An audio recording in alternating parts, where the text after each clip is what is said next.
In this short video, I'll show you how to create automatic row numbers in Excel. In my sample worksheet, I have a list of cartoon characters and the shows they appear.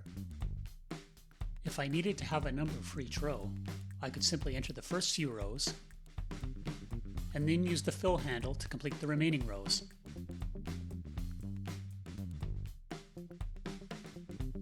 However, if I delete one of the rows, we can see that the row numbers in the table are now out of sequence. I'll undo the row delete and delete the row numbers that I have entered. This is where having automatic row numbers will help. To enable automatic row numbers, I'll use the row function. The syntax for the function is equals row, followed by an opening bracket, and then a closing bracket, and then click enter. But wait, it shows a row number of 2. This is because the row function uses the cell that it is in for reference.